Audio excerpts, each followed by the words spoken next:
Sheboktai beka rokno rwgui hasni montrokra Professor Dr. Manik Saha samani kokno chaya hanai kok silchamung silui kok narakha kok tamathumnarni panda khlai Pradesh Jubo Congress Tripura Pradesh Jubo Congress ni bwkhaktai tini chasalo kok tamathumnarni panda songsawi hasni montrokra Professor Dr. Manik Saha ni samani kokno chaya hanai kok silchamung siljaka Tripura Pradesh Jubo Congress ni Kasko Nilkamal Saha Bosaka tabukni BJP hapang juda juda tangbedeko bukcha achuk thai tongo fiaba abukcha achuk thai dogno supungya abobai Tripura hasteo taibo bekar bangi tongkha botaibo saka hasteo bekar bangmani bai sikla thinang rok kefek maniyo gdalui taibo komonani faising teruk thangi tongkha yang hapang kheble Tripura no kefek kri Tripura snamnani bagui challenge riwi kok sai tongo yang kheble bekar kalaijak rok kefek maniyo gdalui thinang mori tongbaikha botaibo saka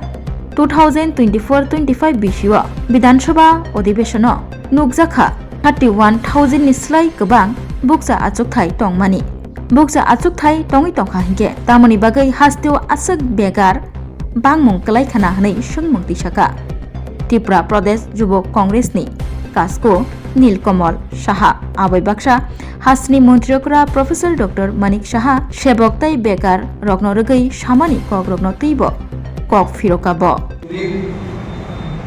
এই রাজ্যের বেকারত্ব এক বৃহৎ আকার ধারণ করছে এক বৃহৎ পাহাড়ের মতো স্তূপ এই রাজ্যের বেকারত্ব দিকে এগিয়ে যাচ্ছে কিন্তু তার সাথে আমরা দেখছি রাজ্যের মুখ্যমন্ত্রী এবং তার সাথে অন্যান্য মন্ত্রীরা বিভিন্ন মঞ্চে রাজ্যের যুবকদের এবং রাজ্যবাসীকে বিভ্রান্ত করার জন্য নানান রকম তথ্য দিচ্ছে কখনো বলছে 13,000 চাকরি হয়েছে কখনো বলছে 18,000 চাকরি হয়েছে বা কখনো বলছে 16,000 চাকরি হয়েছে কোনোটার সঙ্গে কোনোটার মিল নেই আমাদের প্রশ্ন যে সঠিক কোনটা কতগুলো চাকরি আদৌ দেওয়া হয়েছে কতগুলো চাকরি বৈধ কতগুলো চাকরিকে অবৈধ করে দেওয়া হয়েছে আমরা দেখছি যে দিনের পর দিন রাজ্যের যুবকরা চাকরি না পেয়ে নেশাতে আবদ্ধ হচ্ছে এবং তার সাথে আমরা কিছু প্রিন্ট মিডিয়ার দ্বারা দেখতে পাই যে নেশা বাণিজ্যের সাথে কোথাও না কোথাও এই ভারতীয় জনতা পার্টির নিমকি নেতারা সরাসরিভাবে যুক্ত তার তীব্র নিন্দা এবং ধিক্কার ত্রিপুরা প্রদেশ যুব কংগ্রেস জানায় আজকের এই প্রেস বিবৃতিতে বিস্তারিত আপনাদেরকে এই রাজ্যের বেকারত্ব সমস্যা নিয়ে বক্তব্য রাখবেন আমাদের ত্রিপুরা প্রদেশ যুব কংগ্রেসের যুব নেতা শাহজাহান ইসলাম। বন্ধুরা আপনারা অবগত আছেন এই রাজ্যে গত 60 বছর ধরে একটা ডবল ইঞ্জিনের সরকার চলছে যে ডবল ইঞ্জিন সরকারের নাম বিজেপি এই 7 বছরের ডবল ইঞ্জিন সরকারের শাসনে দুইবার রাজ্যের মুখ্যমন্ত্রীর পরিবর্তন হয়েছে এই ডবল ইঞ্জিনের সরকার রাজ্যের বিভিন্ন প্রান্তে সরকারি অনুষ্ঠানে সাংবাদিকদের মুখোমুখি হয়ে আমাদের রাজ্যের বর্তমান যিনি মুখ্যমন্ত্রী ডক্টর মানিক সাহা তিনি এই রাজ্যে বেকার সমস্যার সমাধান নিয়ে কথা বলে আপনাদের কাছে বলার চেষ্টা করেছেন আমাদের যুব কংগ্রেস সভাপতি নীলকমল সাহা আমি আপনাদের কাছে বলবো যে আমাদের রাজ্যে বর্তমানে আমরা ভারতবর্ষের উত্তর পূর্বাঞ্চলে ছোট্ট একটি পাহাড়ি রাজ্যে বসবাস করি যে রাজ্যের জনসংখ্যা প্রায় 40-42 লক্ষ হবে তার মধ্যে বর্তমান সরকারের দেওয়া তথ্য অনুযায়ী এই রাজ্যে নাকি 7.5 লক্ষ বেকার আছে তার মধ্যে আমরা দেখতে পাচ্ছি আমার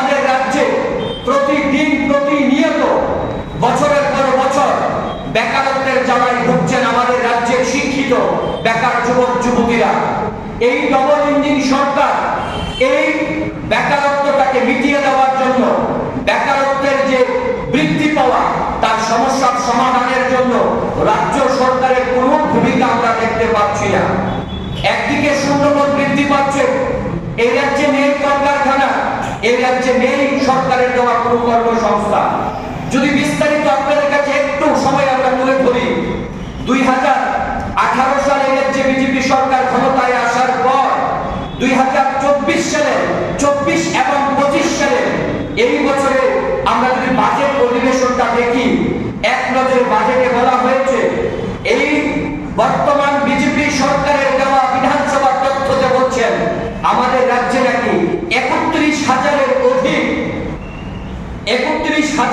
অধিক আমাদের রাজ্যে শূন্যপদ আছে।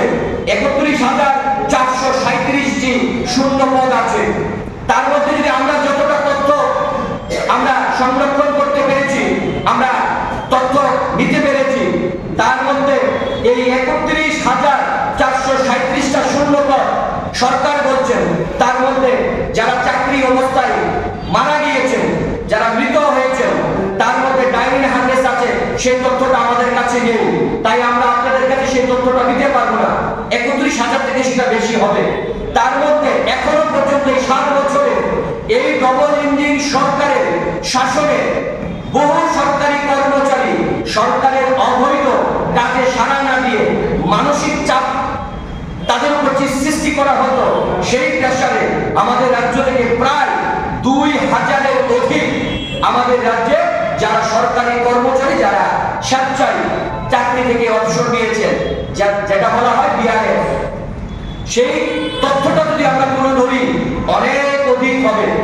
যদি আমরা আপনাদের কাছে বিস্তারিত আবার বলি, সাম্প্রতিককালে 2025 এবং 26-এর এই বাজেট অধিবেশনে আমাদের ত্রিপুরা বিধানসভা যিনি সম্মানিত বিধায়ক, প্রাক্তন প্রদেশ কংগ্রেস সভাপতি, বর্তমান সর্বভারতীয় কংগ্রেস ওয়ার্কিং কমিটির যিনি স্থায়ী আমন্ত্রিত সদস্য বিধায়ক সুদীপ রায় বর্মন এইবারের বাজেট অধিবেশনে রাজ্য সরকারের কাছে জানতে চেয়েছিলেন যে আমাদের রাজ্যে কতটা শূন্যপদ আছে।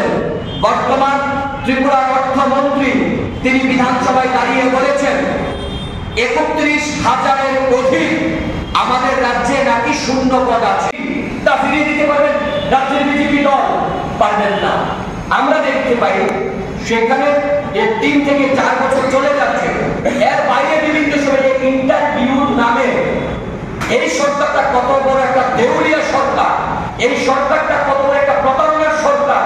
বিভিন্ন সময় বিভিন্ন দপ্তরের ইন্টারভিউর নামে তারা বেকারদের কাছ থেকে টাকা তুলে নিয়ে যাচ্ছে।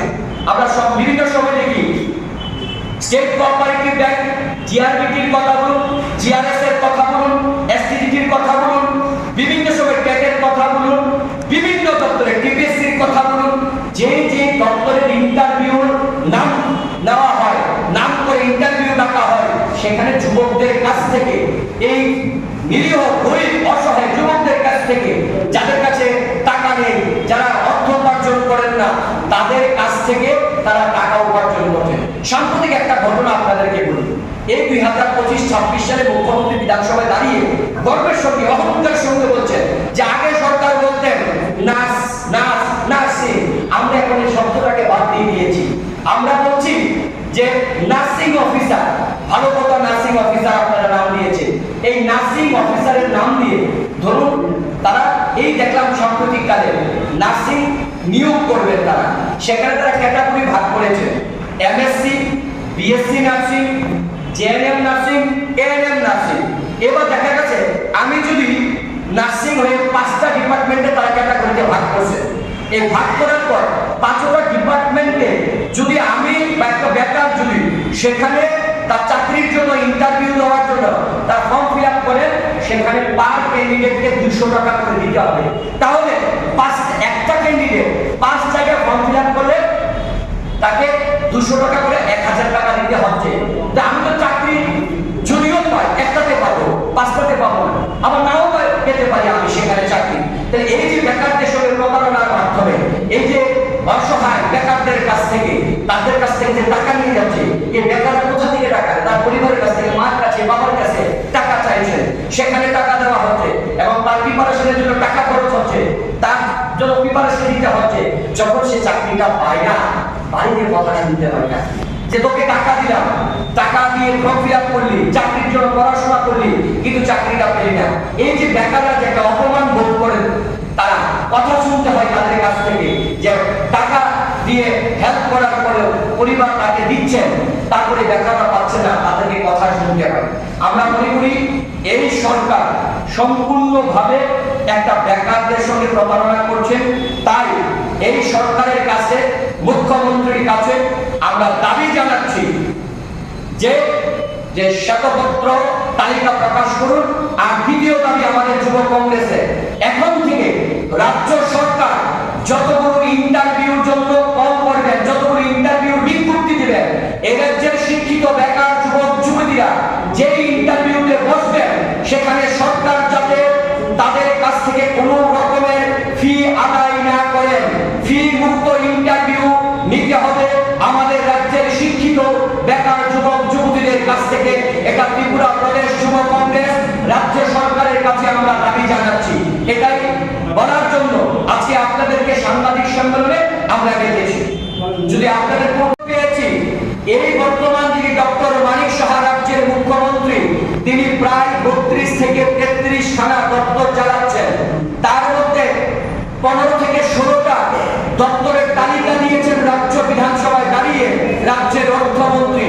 সেখানে 16টা থেকে 15টা যে দপ্তরের তালিকা, সেখানে বলা হয়েছে যে 31,000-এর অধিক আরো 15-16টা দপ্তরের কোন তালিকা তথ্য দিতে পারেননি বর্তমান অর্থমন্ত্রী। এখন আমাদের প্রশ্ন আপনাদের মাধ্যমে রাজ্যের মুখ্যমন্ত্রীর কাছে আমরা জানতে চাই, এর আগে যিনি মুখ্যমন্ত্রী ছিলেন, তিনি ছিলেন একজন অর্ধশিক্ষিত মুখ্যমন্ত্রী। বর্তমান মুখ্যমন্ত্রী একজন ডাক্তার। আমরা ভেবেছিলাম একজন শিক্ষিত, উচ্চ শিক্ষিত ডাক্তার এই রাজ্যের একজন মুখ্যমন্ত্রীর দায়িত্ব পালন করছেন। তিনি হয়তো ভদ্র, স্বচ্ছতার পরিচয় দেবেন। আমরা দেখেছি সাম্প্রতিককালে, আপনাদের কাছে তথ্যটা তুলে ধরি, 2024 সালের 18 ডিসেম্বর আস্তাবর ময়দানে একটা সরকারি অনুষ্ঠানে, খেলো ত্রিপুরা প্যারা গেমস অনুষ্ঠানে রাজ্যের মুখ্যমন্ত্রী ডক্টর মানিক সাহা বলেছেন এই রাজ্যে নাকি 13,000-এর থেকে একটু বেশি সরকারি চাকরি প্রদান করা হয়েছে। বেশ ভালো কথা। ঠিক একই মুখ্যমন্ত্রী আবার 2025 সালের 28শে এপ্রিল তিনি বলছেন, যদি আমরা তথ্যটা তুলে ধরি, 1 এপ্রিল 2025 সাল আমাদের রাজ্যের মুখ্যমন্ত্রী বলছেন একটা সরকারি অনুষ্ঠানে কি 16,451 জনকে সরকারি চাকরি প্রদান করা হয়েছে। ঠিক 28শে এপ্রিল আবার আমাদের রাজ্যের মুখ্যমন্ত্রী বলছেন যে না, আমাদের রাজ্যে সরকারি চাকরি দেওয়া হয়েছে 16,942টি। 18 ডিসেম্বর আস্তাবল ময়দানে মুখ্যমন্ত্রী বলছেন 13,000-এর অধিক। 1 এপ্রিল মুখ্যমন্ত্রী বলছেন 16,451টি। 28শে এপ্রিল মুখ্যমন্ত্রী বলছেন 16,942টি। সাম্প্রতিক এই মে মাসে 13 তারিখ আপনারা সবাই দেখেছেন, আগরতলা রবীন্দ্র শতবার্ষিকী ভবনে রাজ্যের মুখ্যমন্ত্রী কিছু পুলিশ দপ্তরে পুলিশের চাকরির অফার দিয়েছে। সেখানে মুখ্যমন্ত্রী বলেছেন যে 16,942টি। গত দুদিন আগে দেখলাম আমাদের রাজ্যের মুখ্যমন্ত্রী 15 খানা ফুড ইন্সপেক্টর, খাদ্য দপ্তরের ফুড ইন্সপেক্টর নিয়োগ করা হয়েছে। মাত্র 15টি নিয়োগপত্র দিয়েছেন ঘটার পরে সরকারিভাবে। সেখানে মুখ্যমন্ত্রী গিয়ে বলছেন, পত্রপত্রিকা বেরিয়ে এসছে না, 19,262টি চাকরি দেওয়া হয়েছে। আমরা মুখ্যমন্ত্রী নিজেকে স্বচ্ছতার মুখ্যমন্ত্রী বলেন, উনি এমন ভাবে কথা বলেন, অহংকারের সঙ্গে তিনি বলেন এই রাজ্যে নাকি স্বচ্ছতার মাধ্যমে সরকারি চাকরি দেওয়া হচ্ছে। ওনার এই যে উনি যে বলছেন মুখ্যমন্ত্রী, ওনার মুখ থেকে স্বচ্ছতার ফুলঝুরি, যে একসময় বলছেন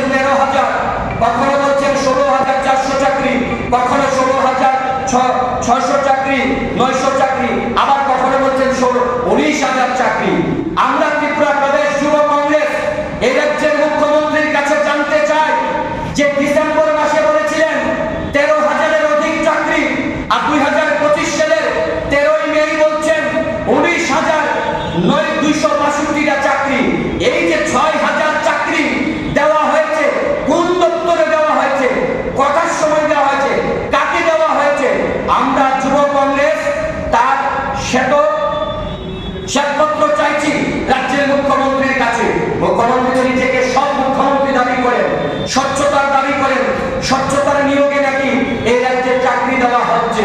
তাহলে যদি স্বচ্ছতার মাধ্যমে চাকরি দেওয়া হয়ে থাকে, 13,000 থেকে 19,262 যে চাকরি, প্রায় 6,000-এর অধিক যে চাকরি দেওয়া হয়েছে 3-4-5 মাসের মধ্যে, কোথায় চাকরি দেওয়া হয়েছে, কোন কোন দপ্তরে নিয়োগ দেওয়া হয়েছে, তার শ্বেতপত্র তালিকা প্রকাশ করুন মুখ্যমন্ত্রী স্বচ্ছভাবে। আমরা মুখ্যমন্ত্রীকে বলছি না, যে তিনি বলছেন 13,000, 16,000, 16,900, 19,262। তাহলে যদি আমরা 19,262টা এই যে চাকরির অফার দেওয়া হয়েছে, এটাকে যদি আমরা সত্য ধরে নেই, এই যে 19,262টা চাকরি, আপনাদেরকে মনে রাখতে হবে, এটা যারা আউটসোর্সিং এর মাধ্যমে চাকরি করে, ইনক্লুসিভ অফ আউটসোর্সিং, এটা সহকারে, এবং এর মধ্যে ডাইনেন হ্যান্ডেসও আছে, কিন্তু ডাইনেন হ্যান্ডেসের কতটা শূন্যপদ খালি তার তথ্য আমাদের কাছে নেই, কতটা শূন্যপদ পূরণ করা হয়েছে এই তথ্য আমাদের কাছে নেই, তাই আপনাদের কাছে আমরা তুলে ধরতে পারছি না।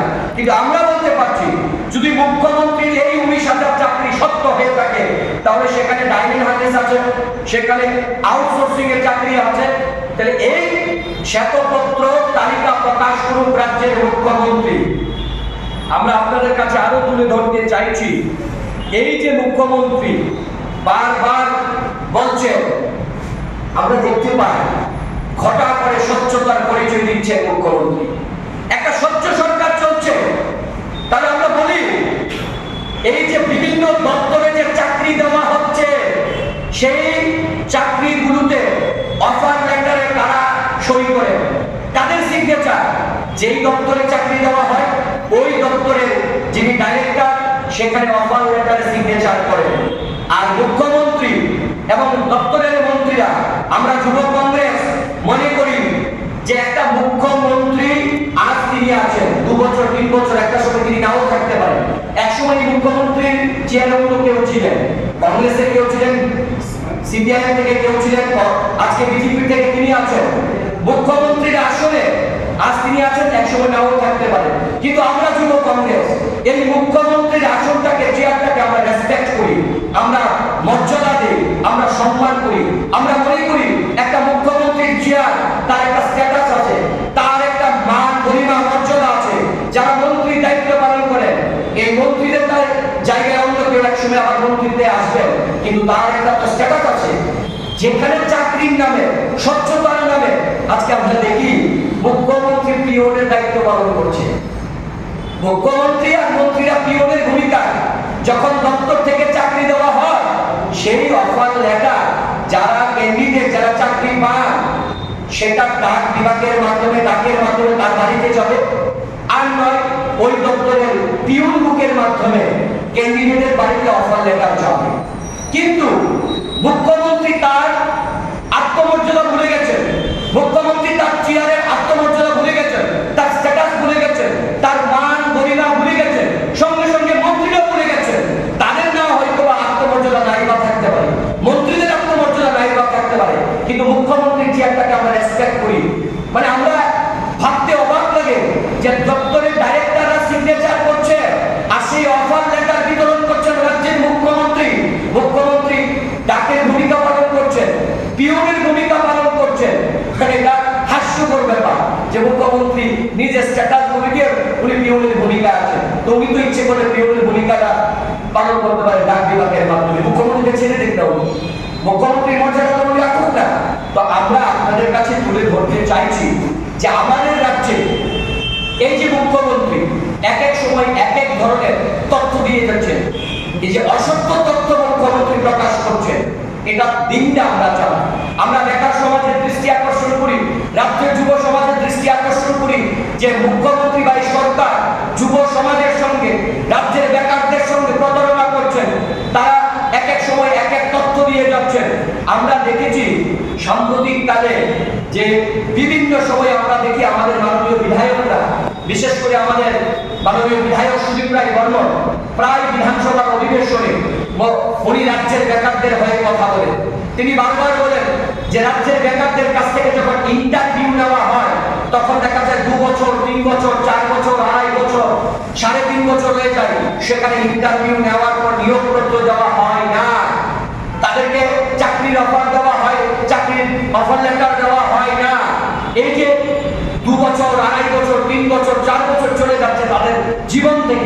তাকে ফিরিয়ে দিতে পারবেন নিজে। আমরা বারবার বলছিলাম যে নার্সিং নিয়ে, অ্যাকচুয়ালি কথাটা হচ্ছে ওই যে একটা বাংলায় প্রবাদ আছে না, যে ভাত দেওয়ার মুরুদ নেই কিল মারার গোসাই আর কি।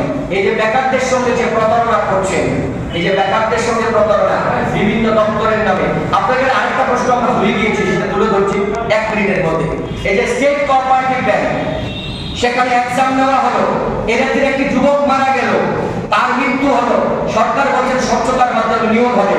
বর্তমান দেখলাম স্টেট কোঅপারেটিভ বলছে সেখানে নাকি পরীক্ষার মধ্যে স্বচ্ছতা ছিল না, আবার নাকি পুনরায় দেওয়া হবে। সেম জেল পুলিশ, সেম আপনার ফায়ার ব্রিগেডে পরীক্ষা নেওয়ার পর সেখানে বলছেন অবৈধভাবে সেখানে পরীক্ষা নেওয়া হয়েছে। আরে পরীক্ষাটা নিল কে? রাজ্য বিজেপি সরকার, ডবল ইঞ্জিনের সরকার। পরীক্ষা আপনারা দিচ্ছেন, বিজ্ঞপ্তি আপনারা দিচ্ছেন। 2019 সালে জিআরএস এর ইন্টারভিউ নেওয়া হলো, 2025 সাল শেষের দিকে চলছে, এখনো কি চাকরি দেওয়া হয়নি। এখনো পর্যন্ত এসটিজিটি 2022 সালে পরীক্ষা নেওয়া হয়েছে, এখনো এসটিজিটি চাকরি চাওয়া হচ্ছে না, বলছেন অবৈধভাবে নাকি পরীক্ষা নেওয়া হচ্ছে, কোর্টে মামলা চলছে। আরে সরকার আপনাদের মামলার মীমাংসা আপনারা করুন, কেন বেকারদেরকে সেখানে হেনস্থার শিকার হতে হবে? কেন বেকারদের জীবন থেকে 2 বছর 3 বছর 4 বছর করে তার জীবন থেকে, তার চাকরির জীবন থেকে চলে যাবে? তার দায়ভার কি রাজ্য বিজেপি সরকার নেবেন, মুখ্যমন্ত্রী নেবেন কিনা? এই প্রশ্নগুলো আমরা যুব কংগ্রেসের পক্ষ থেকে আজকের এই সাংবাদিক সম্মেলনের মাধ্যমে রাখছি। ধন্যবাদ সমস্ত সাংবাদিক বন্ধুদেরকে। কংগ্রেসের আন্দোলন ছিল, আমরা এসসি জিডির জন্য আন্দোলন করেছি, আমরা ব্যাংকের জন্য করেছি, আমরা স্টেট কোঅপারেটিভ ব্যাংকের জন্য করেছি, সাম্প্রতিকদের আমাদের ফায়ার ব্রিগেডের যে ইন্টারভিউ নিয়ে জেল পুলিশের জন্য সেটাও করেছি।